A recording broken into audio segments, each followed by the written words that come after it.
Nagpalang umaga po mga kapatid. Ate Ruby Gutierrez po ang inyong lingkod. Salamat sa ating Panginoon at po ay patuloy na nagiging kabahagi po ng Everyday God. So atin pong basahin ang Luke 24:45. Binuksan niya ang kanilang pag-iisip upang maunawaan nila ang mga kautusan. Nakamamanghang pag-aaral ng salita na natanggap ng 2 disciples na ito mula sa ating Panginoong Jesus on their way to Emmaus. Binuksan niya ang kanilang mga puso at isipan para maunawaan ang banal na kasulatan, mga katotohanan na dati ay bulag ang kanilang mga isip. Tinukoy ng Panginoon ang batas o ang law, the prophets, and the psalms at kung paanong nag-alab ang kanilang mga puso nang buksan ng Panginoon ang banal na salita tungkol sa kanyang sarili.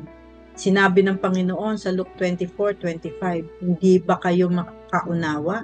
Bakit hindi kayo makapaniwala sa lahat ng sinasabi ng mga propeta? Hindi ba't kailangan ang Kristo ay mag-is ng lahat ng ito bago niya makamtan ang kanyang marangal na katayuan?" At pagkatapos, simula kay Moses at sa lahat ng mga propeta, pinaliwanag ni Jesus sa kanila ang lahat ng mga bagay tungkol sa kanyang sarili nasa saad sa kasulatan. Sa ilang oras ng pakikipag-usap ng Panginoon sa dalawang disciples, tiyak na nabuhay ang mga kasulatan sa kanila at nagkaroon ng ganap na bagong pangunawa. Naunawaan nila na ang tagapagligtas ay kailangan magdusa, mamatay at mabuhay na muli sa ikatlong araw upang ang plano ng kaligtasan ay maisakatuparan para sa lahat ng maniniwala sa kanyang pangalan. Ang Panginoong Hesus ang nagturo sa mga disciples pero blinded pa rin sila kung sino talaga si Jesus. Ang mga alagad ay nagkaroon ng kani-kanilang sariling pangunawa kung ano ang gagawin ng tagapagligtas. Inamin nila kay Jesus na umaasa sila na siya yun, na siya ang tutubos sa Israel.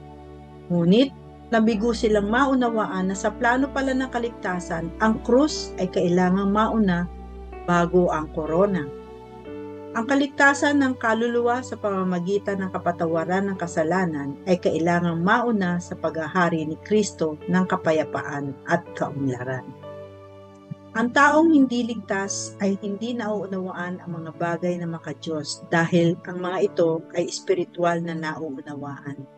Ang Panginoong Hesus ang nagbigay sa kanyang mga tagasunod ng isang maunawaing puso habang itinuturo niya sa kanila ang mga alituntunin ng kaharian. Sa ating panahon ngayon, ang banal na espiritu din ang nagbubukas ng isipan ng mga mananampalataya sa mga bagay ng Diyos. Ito ang nagbubukas ng kahulugan ng banal na salita, tulad ng ipinangako ni Jesus sa kanyang mga disipulo sa kanyang mga huling araw sa lupa.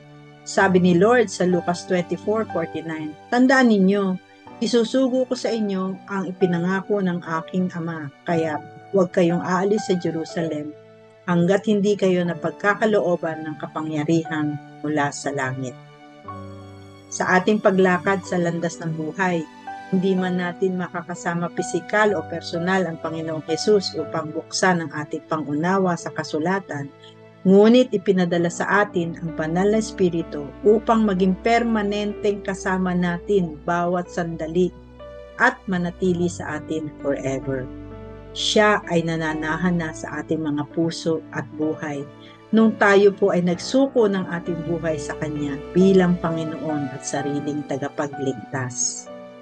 Kung paano binuksan ng Panginoong Hesus ang kanilang kaisipan upang maunawaan ang banal na salita, ay mabubuksan din ng Espiritu ng Diyos ang ating isipan at gagabay sa atin sa lahat ng katotohanan. Tatanggalin niya ang tabing sa ating mga mata upang makita at maunawaan natin ang mga katotohanan na siya nating magagamit sa ating paglalakbay, sa pag-handle sa mga hamong haharapin, sa paggampan ng mga tungkulin sa araw-araw, sa pakikinig sa kanyang maliit na tinig at sa simpleng pagsandal, moment by moment sa kanyang pagmamahal. Kaya pakinggan at sundin ang udyok ng banal na espiritu para sa isang matuwid na pamumuhay. Kaya mga kapatid, dalhin at baunin po natin ang mga katotohanan ito sa ating mga puso. Go in peace at maraming salamat.